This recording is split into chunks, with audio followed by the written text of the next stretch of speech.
JS प्रेमी आत्मज्ञान channel में सभी भक्तों का स्वागत है। भक्तों, आज का शीर्षक है मनुष्य का सर्वमान्य धर्म क्या है। आज संसार में भिन्न भिन्न प्रकार के धर्म फैले हुए हैं, परंतु मनुष्य मात्र का सर्वमान्य धर्म कौन सा हो सकता है, मैं इसी पर आज आपको बताऊंगा। यूँ तो अपने अपने कर्तव्य का पालन करना ही धर्म कहलाता है। जिस प्रकार की पुत्र का धर्म माता पिता की आज्ञा का पालन करना, स्त्री का धर्म पति की सेवा करना, पिता और माता का धर्म संतान को योग्य बनाना, राजा का धर्म प्रजा की रक्षा करना, देशवासियों का धर्म देश की सेवा करना कहलाता है। शास्त्रों के अनुसार मनुष्य की आयु 100 वर्ष मानी गई है। उसी के अनुसार हमारे ऋषि मुनियों ने जीवन के 4 भाग बनाए: ब्रह्मचर्य, गृहस्थ, वानप्रस्थ और संन्यास। उनको पालन करना भी धर्म बताया है। 25 वर्ष वानप्रस्थ, 25 वर्ष संन्यास, इनको भी पालन करना धर्म बताया। 25 साल तक मनुष्य गुरुकुल में रह करके ब्रह्मचर्य का पालन करते हुए सद्विद्या का अध्ययन करना, 25 वर्ष गृहस्थ में रहना, 25 वर्ष वानप्रस्थ और 25 वर्ष संन्यास आश्रम का पालन करना। ये सब अनेक धर्म समय के अनुकूल पालन किए जाते हैं, परंतु ऐसा भी तो कोई धर्म होगा जिसे माता पिता, भाई बहन, राजा प्रजा, नौकर और मालिक अर्थात मनुष्य चारों आश्रमों में समान रूप से पालन कर सके। उसी को मनुष्य का मानव धर्म कहते हैं। परंतु वो क्या है? मनुष्य शरीर जो आज हमको तुमको प्राप्त है, सबको भगवान की दया से मिला हुआ है। परंतु आज कितने ही महात्मा और विद्वान कहते हैं कि मनुष्य शरीर अनेक जन्मों के पुण्य से मिला हुआ है, परंतु उनका कहना सर्वथा झूठ है, क्योंकि मनुष्य के सिवा और सब 184 योनियाँ भोग योनियाँ हैं। मनुष्य शरीर तो अब मिला है, और कर्म कब किए होंगे, पूजा पाठ कब किए होंगे। जिनका ऐसा ख्याल हो कि पूजा, तीर्थ, व्रत, यज्ञ, हवन या दान पुण्य के करने से ही मनुष्य शरीर मिलता है, तो 184 की किस योनि में ऐसे कर्म किए होंगे। दान पुण्य के शुभ कर्म तो मनुष्य योनि में ही होते हैं। मनुष्य शरीर अब मिला है, फिर शुभ कर्म तो मनुष्य योनि में ही होते हैं। मनुष्य शरीर अब मिला है, फिर शुभ कर्म कब किए होंगे, जिनके प्रताप से मनुष्य शरीर मिलता है। कहा भी है, नर के स्वर्ग अपने वर्ग नशेनी, ज्ञान बैरागी भक्ति सुख दैनी। मनुष्य शरीर पाकर जीव जैसे कर्म करेगा वैसे ही फल भोगेगा।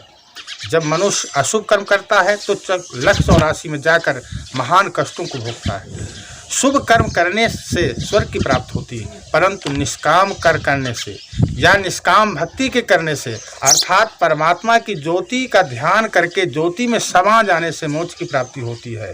सर्वानंद को प्राप्त होकर फिर लौटकर इस दुख रूपी संसार में नहीं आता है। देखो, मनुष्य मात्र का लक्ष्य मोक्ष की प्राप्ति करना है। अब यदि आप समझते हैं कि राजा बनने से मोक्ष मिल जाएगा, तो जरूर राज पाने का साधन करना चाहिए, अथवा जिस किसी भी साधन करने से मोक्ष मिले उस साधन को अवश्य करो। परंतु मेरे विचार से तो मोक्ष पाने का भक्ति ही एक मार्ग है, जो कि समस्त वेद शास्त्र संत महापुरुषों ने कहा है, रीते ज्ञानाना मुक्ति। चाहे जितने भी शुभ कर्म करते रहो, परंतु ज्ञान के बिना मोक्ष नहीं मिलेगा। इसलिए परमात्मा के स्वरूप का ज्ञान होगा तभी मुक्ति मिलेगी। सभी ने परमात्मा का स्वरूप परम प्रकाश, ज्योति, नूर, चांदना, विश्वरूप, भर्गो और डिवाइन लाइट बताया है, जो सब में व्यापक है।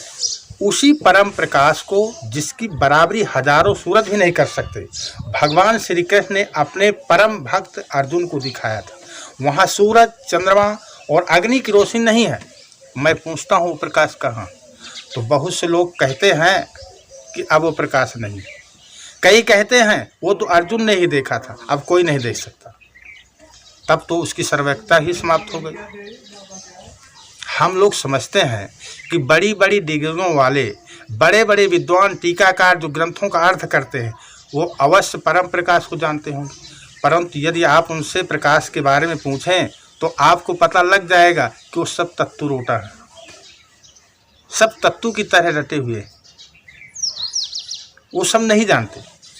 वो सवेरे शाम संध्या तो करते हैं, गायत्री मंत्र को जपते हैं, उसका अर्थ भी करते हैं, परंतु क्या उससे कही हुई भर्गों का ध्यान भी करते हैं? अर्थात नहीं करते। वो केवल परमात्मा की महिमा को कहते हैं, परमात्मा के स्वरूप को नहीं जानते। परमात्मा ने इस शरीर में कई कला बनाई है, जैसे देखने, सुनने, सूंघने, बोलने और स्पर्श करने की। एक से एक अद्भुत सुंदर है, परंतु देखने की कला केवल देखने का, सुनने की कला केवल सूंघने का, और सुनने की कला केवल सुनने का ही काम करती है। हर एक इंद्री अपना ही काम करती है, एक इंद्री दूसरी इंद्री के काम को नहीं कर सकती। जैसे यदि सामने बहुत ही सुंदर रूपवान वस्तु हो, परंतु नेत्र के बंद रहने से कान, नाक या मुंह से रूप का ज्ञान नहीं हो सकता, अथवा केवल देखने से ही स्वाद का ज्ञान नहीं होता, जब तक कि जिह्वा के द्वारा चखा ना जाए। भगवान की लीला अपरंपार है, आज तक कोई भी उसकी लीला का अंत नहीं पा सका। सब गा गा करके चले गए। सतयुग से आज तक जितने मनुष्य पैदा हुए, एक दूसरे की शक्ल ही की में नहीं पैदा हुए। सब में अंतर रहा, बोली में भी अंतर रहा। हर साल कितना गेंदा पैदा हो रहा है, एक फूल का रंग दूसरे फूल के रंग से नहीं मिलता। आखिर गेंदे को रंगने का रंग कहाँ जमा है? जो हर वर्ष इतना गेंदा पैदा होता है तो उसका रंग कहाँ से आता है? कहीं पर स्टॉक भी नहीं है। बच्चा होने पर तो माता के स्तनों में दूध आता है, परंतु बच्चे के बड़े होने पर दूध बंद हो जाता है, जबकि माता फिर भी वही भोजन करती है जो पहले करती थी। भगवान की अजब लीला है, उसका एक नियम नहीं है। परमात्मा नियम के बंधन से बाहर है। ऐसा प्रभु अर्जुन के हृदय में ही नहीं, सब के अंदर व्यापक है। परंतु विद्वान लोग ऐसा पढ़ते हैं और सुनते हैं कि उसके प्रकाश को सबके अंदर नहीं मानते, तो यह उनकी बड़ी भूल है। अर्थात परमात्मा का प्रकाश सबके अंदर है, बाहर नहीं है। जीव अविनाशी है। सतयुग त्रेता में कितने ऋषि मुनि हो गए, हम उसी समय में से किसी न किसी और मौजूद थे, परंतु उस समय की याद नहीं है। जैसे 20-25 वर्ष पहले जो भोजन किया था वो हमें आज याद नहीं, परंतु भोजन जरूर किया था। इसी प्रकार हमारे तुम्हारे अनेक जन्म हो चुके हैं, परंतु आज हमें उनकी याद नहीं।